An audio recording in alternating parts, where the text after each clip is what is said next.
They think 14 years is enough time for me to forgive the night they left a dying infant and an empty bank account to chase a fantasy.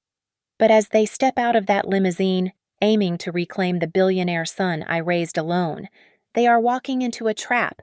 I have spent a decade sharpening my knives for this exact moment. Tonight's welcome party is not a celebration. It is the stage for their total destruction. My name is Elena, and as I stood in the center of my penthouse overlooking the sprawling, glittering skyline of Boston, I felt a calm that was almost terrifying. I reached out to adjust the silk tie around the neck of the young man standing before me. Leo, my son, stood still as a statue, his breathing steady and his eyes clear.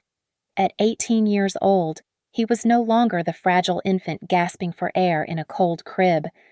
The world now knew him as a prodigy, a tech genius who had just sold his first software application for $20 million. But to the two people currently ascending in the elevator, he was nothing more than a discarded asset that had suddenly matured into a gold mine. I smoothed the lapels of his navy suit. It was hard to believe that this tall, handsome young man was the same baby born with a congenital heart defect so severe that his own father had called him a broken toy. Julian had looked at his own flesh and blood and seen only medical bills and inconvenience. But I had seen a fighter. While Julian saw a liability, I saw a reason to breathe. My gaze shifted to the floor-to-ceiling window. Down on the street, a sleek black vehicle had just pulled up to the curb. Even from this height, the occupants were unmistakable as they stepped out. Julian, wearing a suit that I knew cost more than my first car, and Serena, my cousin, clinging to his arm like a decorative parasite. They looked radiant, glowing with the sheen of old money and new greed. They walked with a confidence that made my stomach turn, unaware that they were walking into a lion's den. The sight of them triggered a memory I had tried to suppress for 14 years. I was transported back to that stormy night in our old, drafty house. The silence had been heavy, unnatural. I remembered running to the nursery, my heart hammering against my ribs, only to find Leo turning blue in his crib, fighting for every tiny breath. The house had been emptied of anything valuable. On the changing table, anchored by a heavy glass bottle, was a note in Julian's handwriting. The words were burned into my retinas. He is too weak. This burden is yours alone. They had left us to die. They had left me with a dying child and a bank account that read 0. I blinked, forcing the memory back into the dark corner of my mind where I kept my rage. I turned to the tablet resting on the marble kitchen island. With a swipe of my finger, I activated the hidden network of high-definition cameras and microphones I had installed throughout the apartment. Every whisper, every lie, and every shift in their expressions would be recorded. Leo reached out and took my hand, his grip firm and warm. The tremble I expected to feel in him was absent. He looked at me, his eyes reflecting a maturity far beyond his years. "Mom," he said, his voice low and steady, though I could hear the slightest catch in his throat, a remnant of the emotions we were both suppressing. I am ready for this. They will not break us again. They never broke us. Leo," I whispered back, squeezing his hand. "They only made us sharper." The doorbell rang. It was a sharp, intrusive sound that sliced through the quiet tension of the room. I took a deep breath, smoothing my expression into the perfect, welcoming mask of a successful businesswoman. I walked to the door, my heels clicking rhythmically on the hardwood floor. When I pulled the heavy door open, I unleashed a smile that didn't reach my eyes. "Julian Serena," I exclaimed, my voice dripping with feigned warmth. Serena lunged forward immediately, wrapping me in an embrace that felt like a constrictor snake tightening its coils. The scent of her perfume was overwhelming, a cloying floral fragrance trying desperately to mask the stench of her betrayal. "Elena." "Oh, my God," Serena cried out, pulling back to look at me with wide, glistening eyes. It has been way too long." I have missed you so much." Behind her, Julian stepped into the foyer. He didn't look at me. His eyes went straight to Leo, who was standing by the fireplace. Julian's gaze raked over my son, analyzing him not with the love of a father seeing his child after a decade, but with the cold calculation of an investor appraising a piece of real estate that had unexpectedly tripled in value. Is that really him?" Julian asked, his voice smooth and practiced. "It is," I replied, stepping aside to usher them into the trap I had spent 14 years constructing. "Please, come in. I have just made tea." As they walked past me into the living room, observing the expensive art and the panoramic view, I began to count backward in my head. The bomb was armed. It was only a matter of time before I pulled the pin.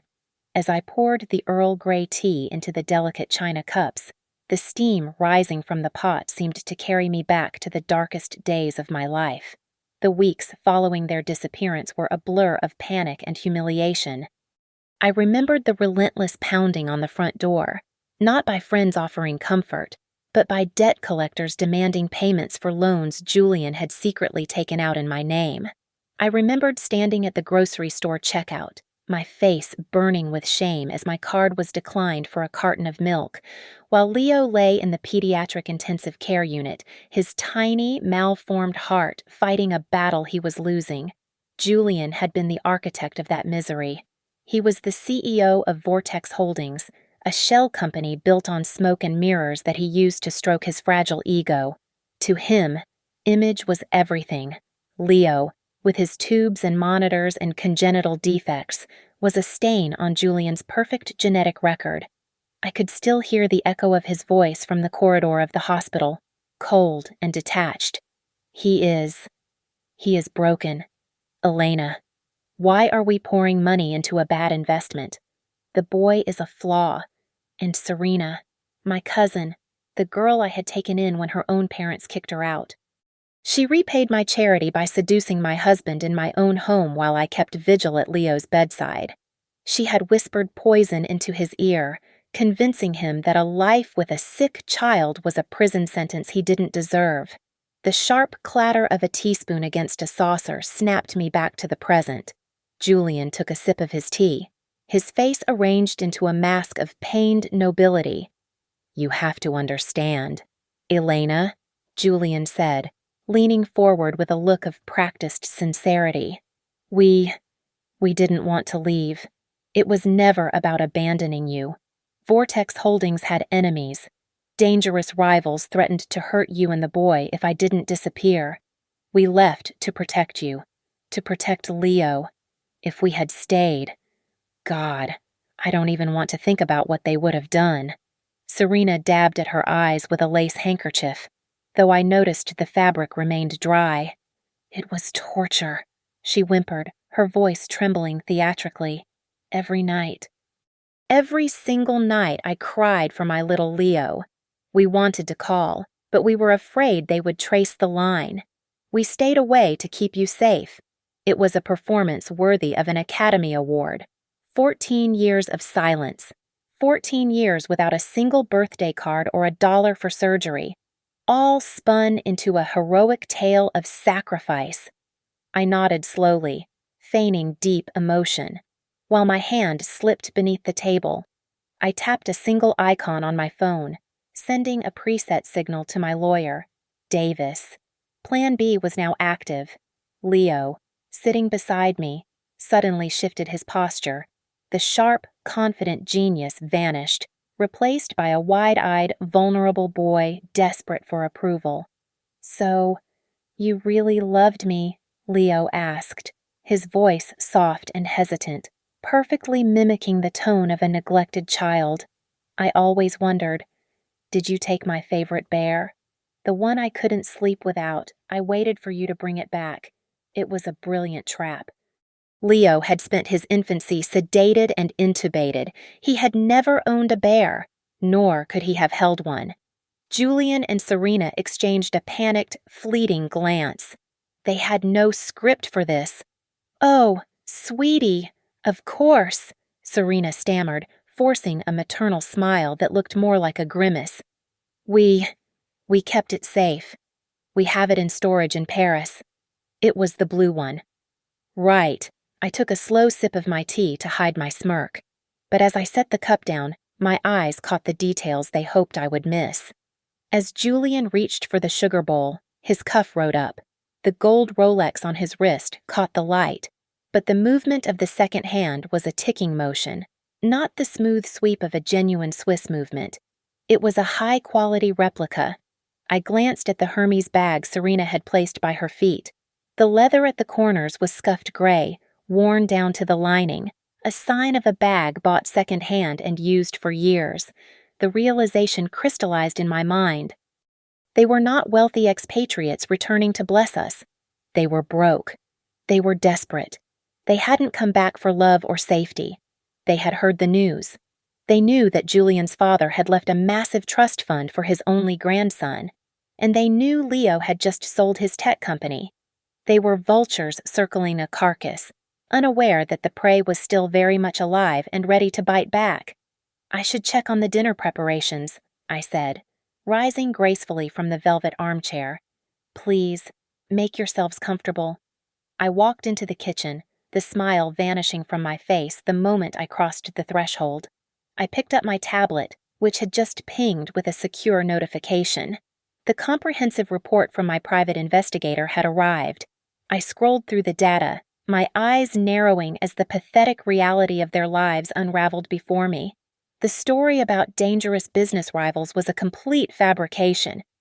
For the last 14 years, Julian and Serena had been living a hedonistic nightmare across Europe, burning through cash on yachts they did not own and parties they could not afford. The financial forensic analysis showed a trail of devastation leading straight to the high-stakes tables of Las Vegas, where Julian had gambled away their last liquidity. But it was worse than just bad luck. The report highlighted a pending federal investigation. Julian was the director of a shell company called Skyline Ventures, which was currently being scrutinized for massive tax evasion and commercial fraud. He was not just broke, he was 1 foot in a prison cell. And Serena. The medical records obtained by my investigator painted a bleak picture. She had spent years trying to conceive a child with Julian, likely to secure her claim on whatever assets he had left. But every attempt had failed. Leo was not just a son to them anymore. He was their only lifeline, a human shield made of gold. I locked the tablet and composed myself. I walked back into the living room, carrying a tray of appetizers. I set it down on the coffee table and sat next to Leo, casually smoothing a crease in his trousers. "It is a relief to have you back." I lied, my voice steady. Leo has been under so much pressure lately. Managing a fortune of this size is difficult for a young man. The sale of his encryption software netted roughly $40 million after taxes, and the quarterly dividends from your father's trust fund are substantial. The reaction was instantaneous. Julian's posture straightened as if he had been electrocuted. The dullness in his eyes was replaced by a predatory hunger. $40 million, Julian stammered, licking his lips. That is an incredible responsibility. Elena, you have done your best, but a sum like that requires a man's touch. It requires financial sophistication. He is right, Serena chimed in, her gaze darting around the room before landing critically on Leo. And look at him, Elena. He looks so pale, so thin. You have clearly done what you could, but the boy needs a higher standard of living. He needs the kind of class and environment only his father and I can provide. You have raised him like a commoner. I felt a surge of bile rise in my throat, but I swallowed it down.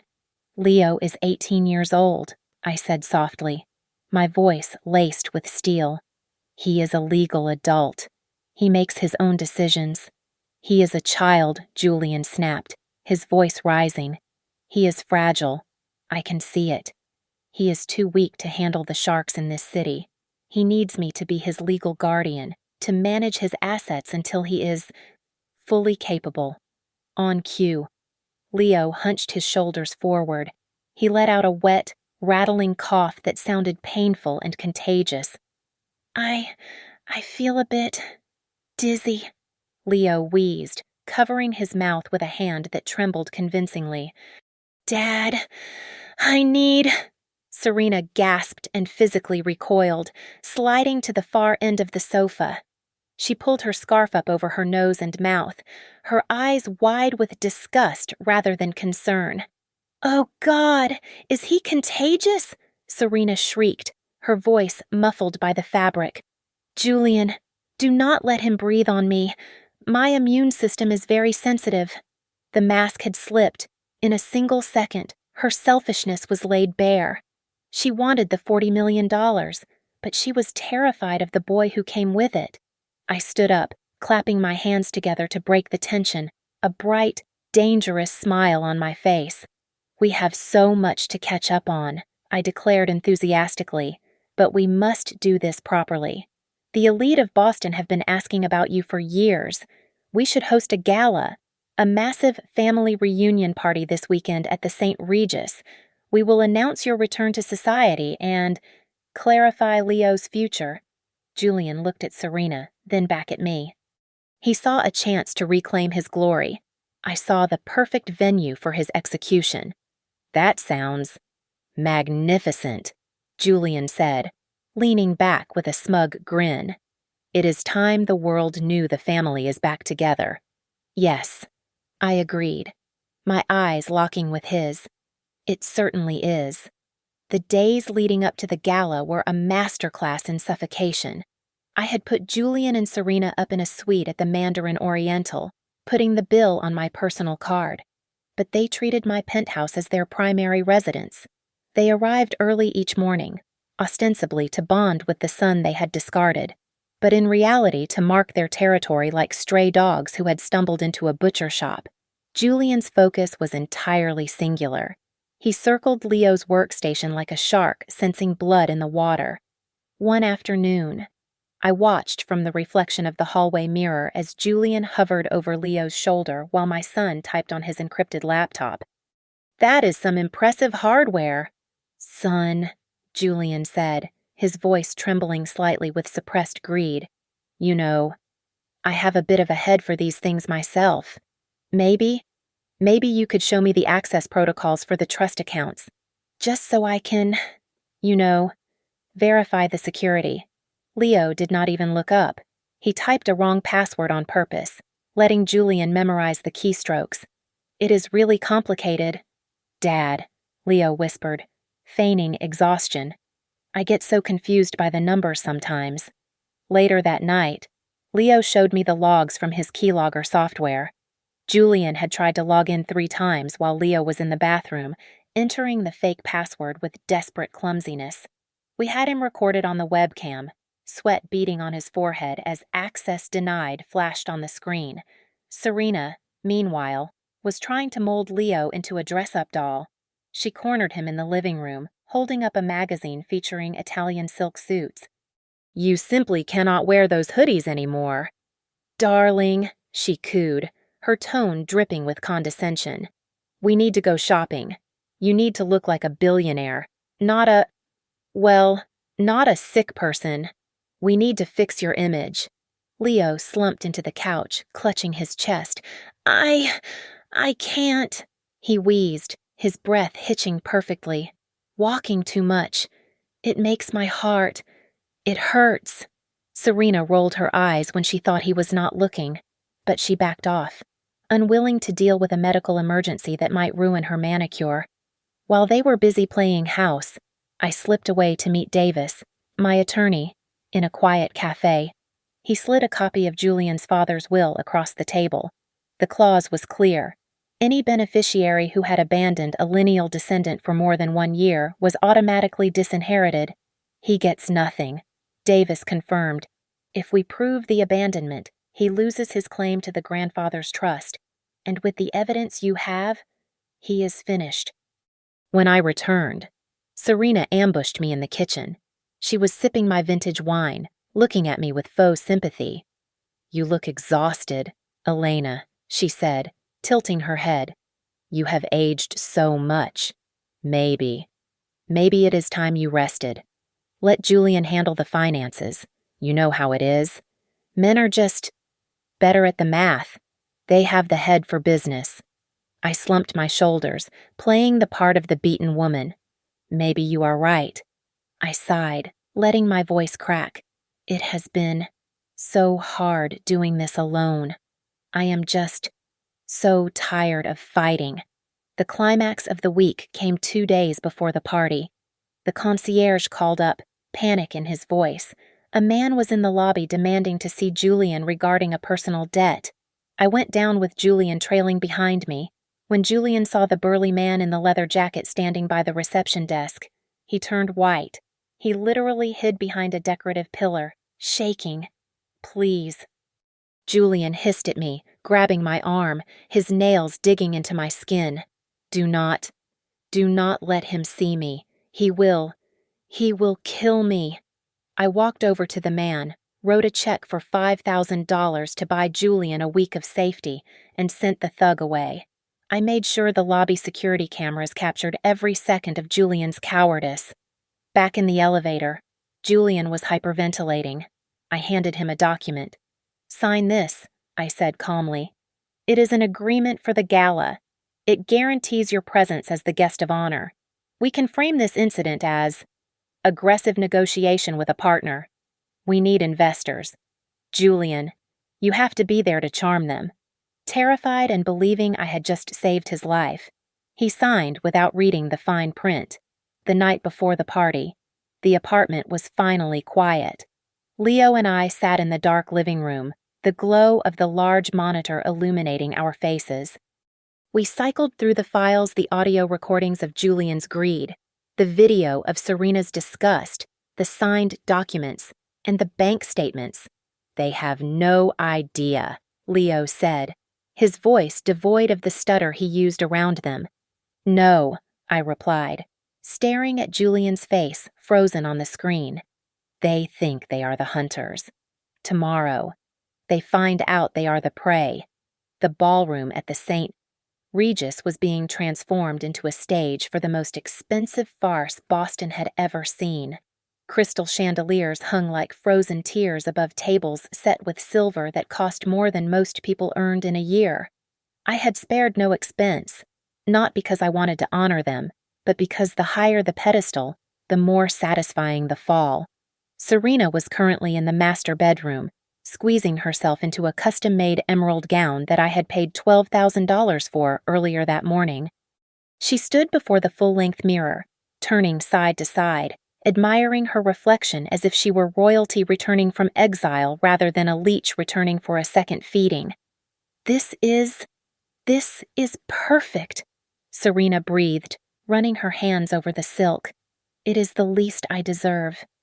Elena, after all those years of suffering and silence, I need to look my best for Leo.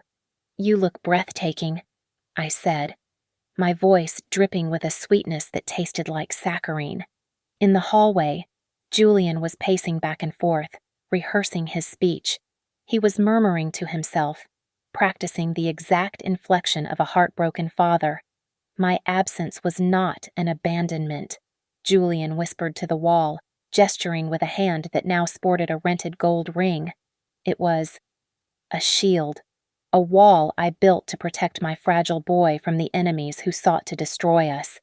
He paused, nodded to himself, and adjusted his collar. It was pathetic. It was grotesque. And it was going to be televised. I had personally curated the guest list. It included the usual suspects of Boston's high society, the people whose approval Julian craved like oxygen, but sprinkled among them were special guests he would not recognize until it was too late.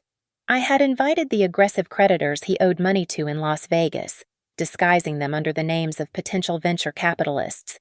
I had also secured front-row seats for 3 investigative journalists who had been tracking his fraudulent shell companies. I walked into Leo's room. He was standing before the mirror, buttoning a Tom Ford suit that fit his broad shoulders perfectly. The reflection showed a young man of power and intellect, but tonight he would have to slouch, cough, and play the victim one last time. They are disgusting, Leo said quietly, fixing his cufflinks. Do I really have to hug him just for the cameras? I replied. A moment later, Serena knocked on the doorframe, leaning in with a conspiratorial whisper. Elena, darling, she said, her eyes darting around. I was thinking, with all these people coming, maybe we should secure the jewelry. Do you still have that wall safe in the study? I forgot the code.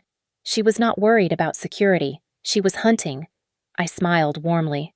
Of course, I said. It is 4820, but be careful. The handle is sticky. She thanked me and hurried off. I did not tell her that the safe was empty, save for a single dead spider. As I returned to my room to finish getting ready, the smart home system on my phone buzzed with an alert. It was an audio recording from the living room. Julian was on the phone. I pressed play, holding the device to my ear. Yeah, it is in the bag. Julian's voice sneered through the speaker. The bitch has no idea. She is eating up the Prodigal Father Act. Once I get power of attorney over the kids' accounts. We are gone. I will dump her back in the gutter where she belongs. Yeah, 40 million. I know. I saved the file and synced it to the cloud. I sat at my vanity and began to apply my makeup. I skipped my usual sharp eyeliner and bold red lip. Instead, I chose soft pinks and a light foundation. I needed to look soft. I needed to look like the naive, forgiving wife who was too stupid to see the knife behind her husband's back. When the concierge called to say the limousine had arrived, we took the elevator down in silence. The air inside the stretch limo was thick enough to choke on. Julian and Serena sat across from us, holding hands, their faces arranged in expressions of solemn joy, but their eyes kept darting to their phones, likely checking bank balances or messages from debt collectors. I am so nervous, Julian lied, placing a hand on his chest, to finally tell our story. It will be a night to remember, I said, looking out the window as the city lights blurred past us. They had no idea that the limousine was not taking them to a coronation. It was a hearse taking them to their social funeral. The double doors swung open, and the light from the massive crystal chandeliers hit us like a physical force. The smooth notes of a saxophone floated through the air, struggling to compete with the sharp hiss of gossip that erupted the moment Julian and Serena stepped onto the plush carpet. They walked with their chins held high, clutching each other's hands, waving at people who had spent the last decade pitying me and despising them. They were so blinded by their own narcissism that they mistook the stunned silence of the room for reverence. I walked a few paces behind them, keeping my head slightly bowed, playing the role of the submissive, grateful ex-wife. Leo walked beside me, his posture straight and dignified. The room did not look at him with the skepticism they reserved for his father. They looked at him with genuine respect. He was the boy who had turned code into gold, the prodigy who had survived against all odds. Julian wasted no time. He spotted a group of venture capitalists near the bar and made a beeline for them, his hand extended like a politician on the campaign trail. Gentlemen, Julian boomed, his voice too loud for the sophisticated setting. Good to see you. I assume you have heard about the acquisition. My son, well, the apple does not fall far from the tree. We are looking at significant expansion next quarter.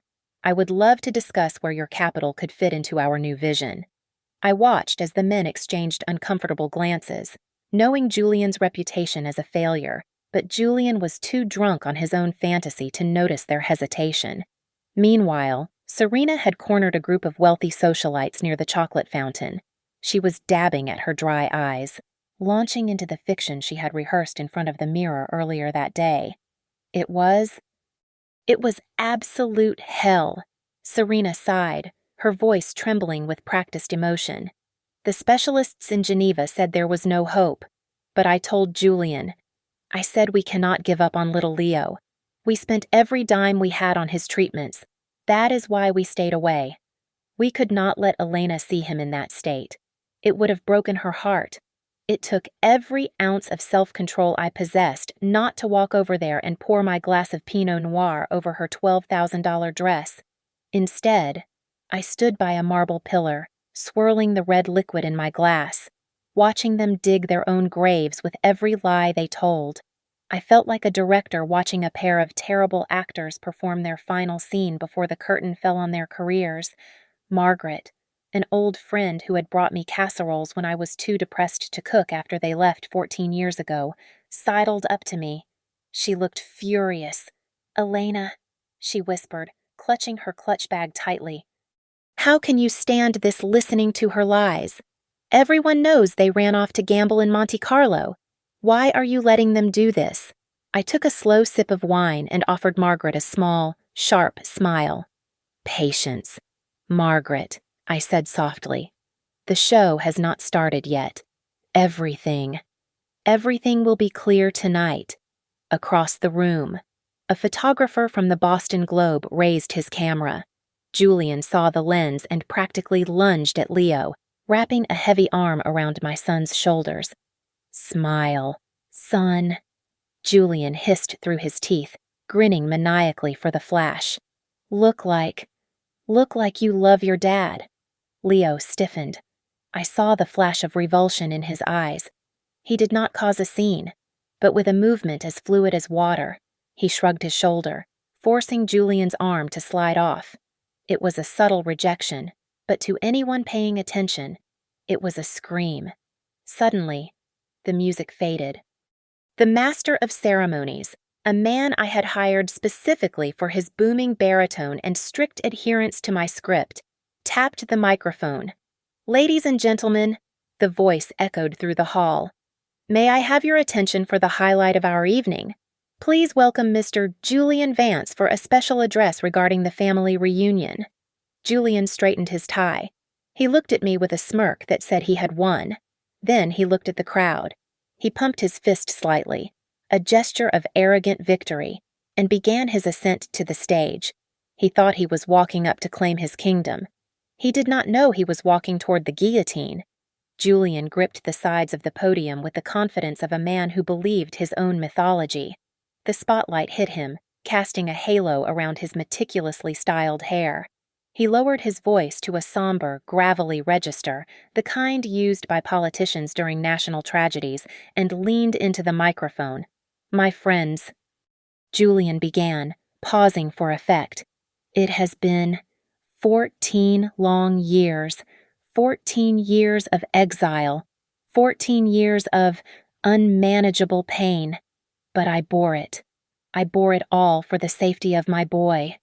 He looked out at the crowd, his eyes glistening with artificial tears. "You see, when Leo was born, he was so fragile. And Elena—" He paused again, looking down at me with a sad, pitying smile. "My dear Elena was overwhelmed. She simply could not handle the financial and emotional burden. I knew that if I stayed, we would all drown. So I made the hardest choice a father can make. I left. I went to Europe to work myself to the bone, sending every spare dollar back home to ensure Leo got the best care, even if I could not be there to hold his hand. To my left, Serena stood just outside the circle of the spotlight, clutching a tissue. She dabbed at her perfectly dry eyes, nodding along as if she were the unsung hero of this tragedy. She looked like a caricature of a grieving mother, despite having never changed a diaper or comforted a crying child in her life. I missed his first steps. Julian continued, his voice cracking theatrically. I missed his first words, but I knew my sacrifice was keeping him alive. The room was deadly silent. It was not the silence of awe, it was the silence of confusion and discomfort. I saw old business partners exchanging skeptical glances. They knew Julian. They knew he was allergic to hard work. But Julian, blinded by the glare of the lights and his own ego, mistook the silence for rapt attention. But now, Julian's voice boomed, shifting from sorrow to triumph. Now, the family is whole again, and to ensure my son's future is secure, I am proud to announce the immediate formation of the Julian and Leo Family Trust. As the managing director, I will personally guide my son. I will help him navigate the heavy burden of his wealth." He swept his arm toward the side of the stage where we were standing. "Come up here, son," Julian shouted, beaming. "Come and hug your father." The crowd turned to look at Leo. This was the moment Julian expected the frail, submissive boy to rush into his arms, cementing the lie. Leo stepped forward. He did not shuffle. He did not hunch. He walked with the fluid, dangerous grace of a predator entering a clearing. He buttoned his jacket as he ascended the stairs, his face unreadable. As Leo reached the podium, Julian opened his arms wide, but Leo did not embrace him. Instead, he reached out and firmly took the microphone from the stand. Julian's smile faltered for a fraction of a second, but he quickly recovered, leaning in close to Leo's ear under the guise of a paternal pat on the back. "Smile," Julian hissed, his voice low and venomous, only audible to Leo and the highly sensitive microphone Leo had just tilted toward them. "Smile and do exactly as I say, or your mother is going to be in a lot of trouble." Leo pulled back. He looked down at the hundreds of faces staring up at them. Then he turned slowly to look Julian dead in the eye. A smile spread across Leo's face, but it was not the smile of a son. It was a mirror image of my own cold, calculating expression.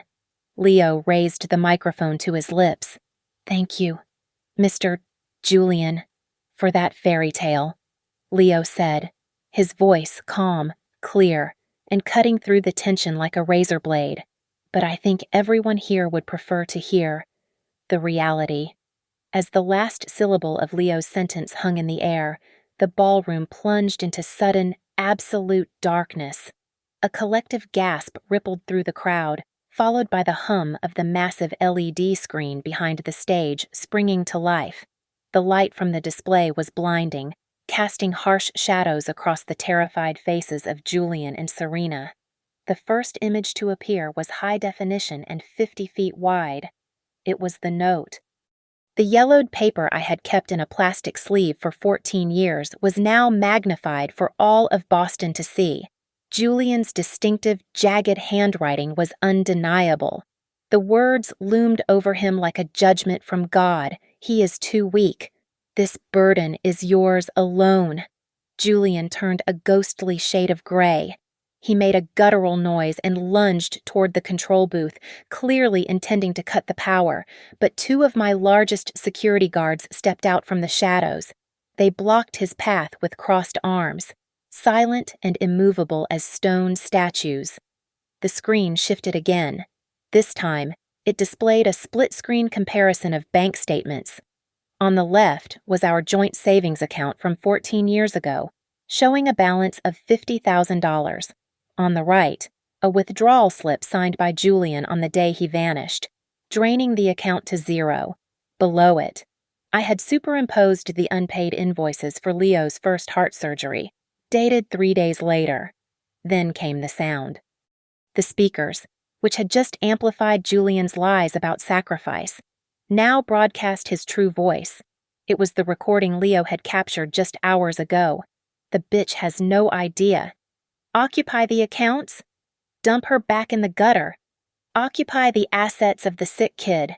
The audio was crisp, the malice in his tone unmistakable. The crowd erupted. The polite silence of the elite shattered into angry murmurs and shouts of disbelief. The venture capitalists Julian had been schmoozing moments ago looked at him with open revulsion, realizing they had almost shaken hands with a monster. Serena grabbed the microphone stand, her face twisted in panic. It is fake," she shrieked, her voice cracking as she pointed a shaking finger at me. "This is a setup. She used AI. It is a deep fake. We love our son." Leo did not even look at her. He simply tapped his tablet again. The video feed changed. It was the security footage from my living room, time-stamped from 2 days prior. On the screen, Serena recoiled from Leo, pulling her scarf over her face. Her voice rang out, synchronized perfectly with the video.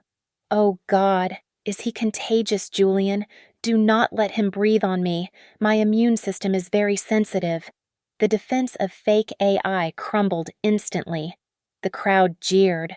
Serena shrank back, realizing there was no place to hide from the truth. I walked up the stairs to the stage. I moved with a slow, deliberate cadence. I stood next to my son and took the microphone from his hand. I looked out at the sea of faces, not as a victim, but as the executioner. "These are the medical records," I said, pointing to the screen as documents scrolled rapidly, showing dates, procedures, and the signatures of surgeons. 3 open-heart surgeries, countless nights in the ICU. I fought death for 14 years to keep this boy alive. I did it alone. Julian did not send money. He sent silence. I turned slowly to face Julian. He was trembling, sweat pouring down his face, stripping away his composure. "You did not come back for your son, Julian," I said, my voice echoing through the hall. "You came back because you are bankrupt. You owe millions to casinos in Monaco and Las Vegas. You are drowning." I pressed a button on a remote I pulled from my clutch. The screen changed one last time. It displayed a spreadsheet. It was a list of his creditors, including the dangerous loan sharks he had tried to hide from. "And just so everyone knows who they are dealing with," I said, my eyes locking with his. "I have the full list of the people you owe money to right here." I raised my right hand and pointed a steady, accusatory finger toward the double doors at the back of the ballroom. "And speaking of debts," I announced, my voice cutting through the stunned murmurs of the crowd, "I believe these gentlemen are here to collect."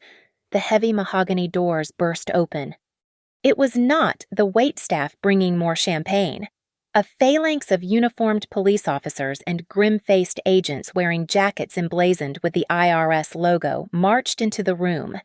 The guests parted like the Red Sea, gasps of shock replacing the polite chatter. I had not just been planning a party for the last week. I had been compiling a dossier. Every fraudulent invoice from Skyline Ventures, every evaded tax payment, and every illicit transfer had been packaged and mailed to the district attorney 7 days ago. Julian looked at the approaching officers, and the color drained from his face until he looked like a walking corpse.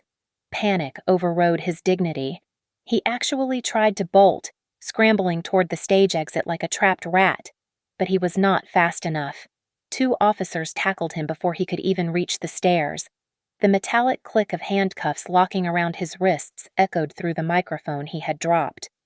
Cameras flashed relentlessly, capturing his humiliation in high definition. Serena saw the ship sinking and immediately tried to push Julian off to save herself.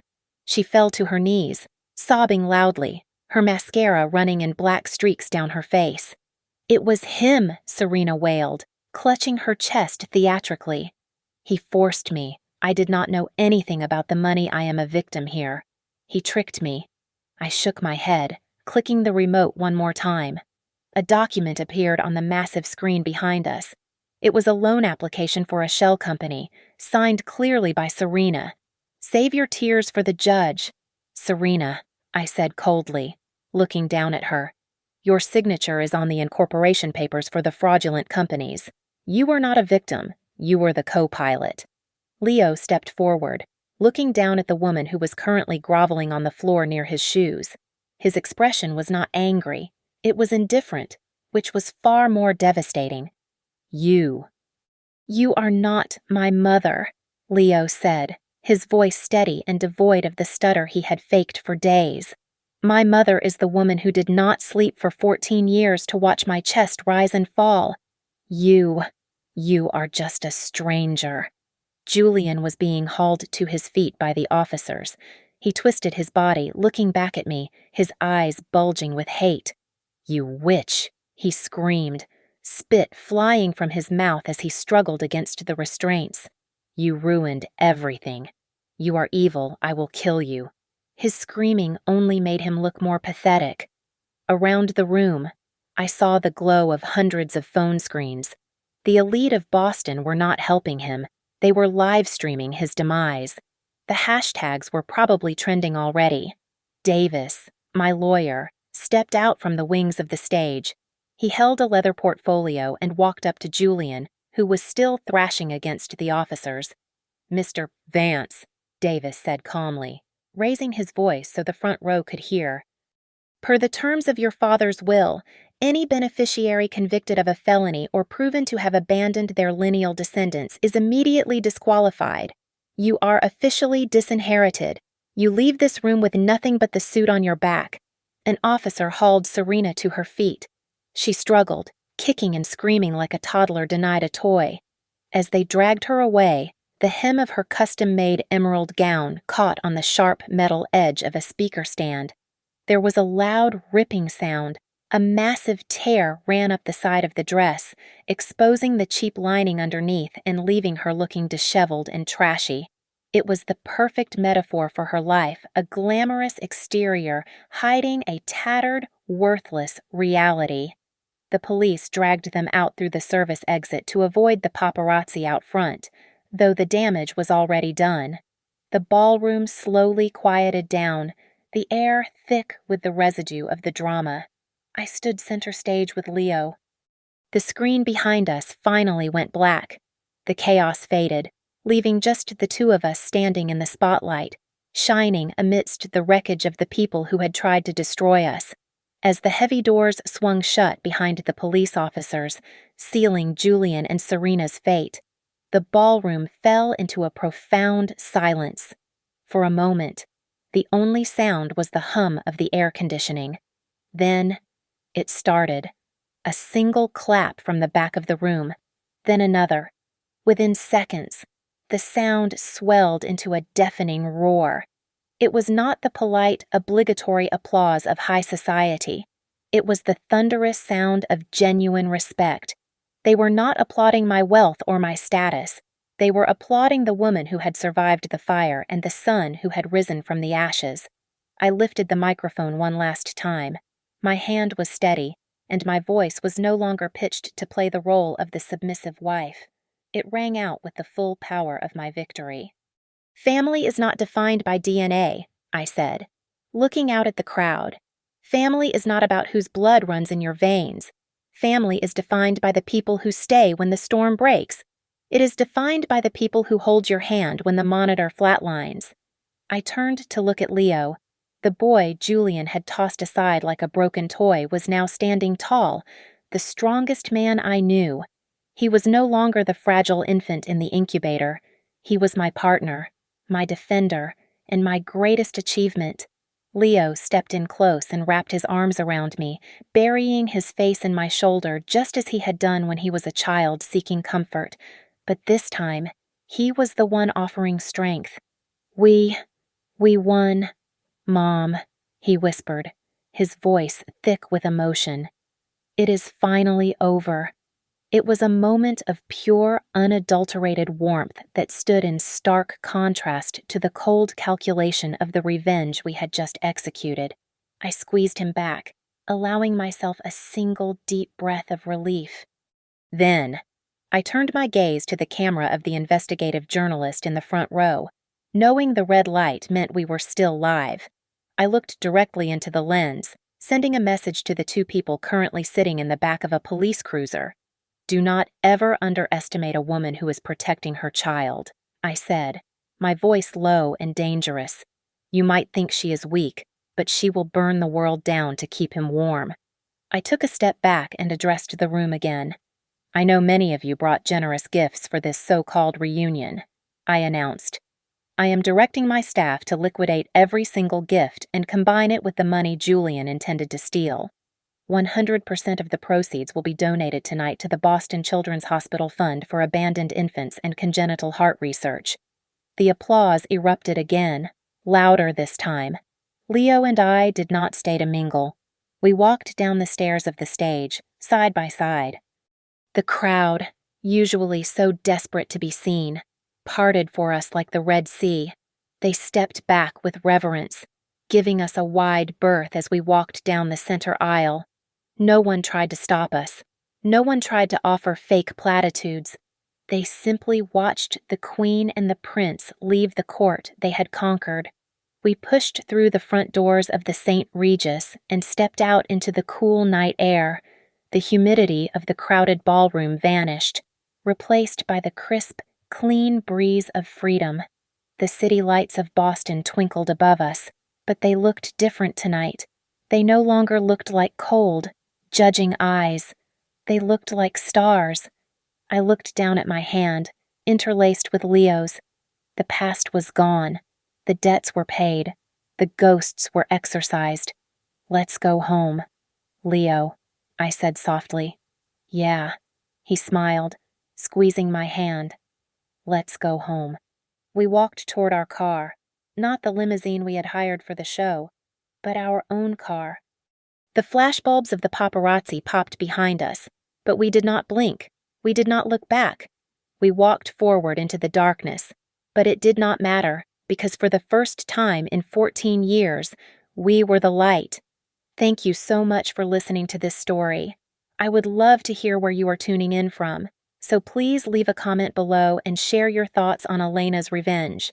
If you enjoyed this story, please subscribe to the Lily Revenge Stories channel, like the video, and hit that hype button to help this story reach even more people.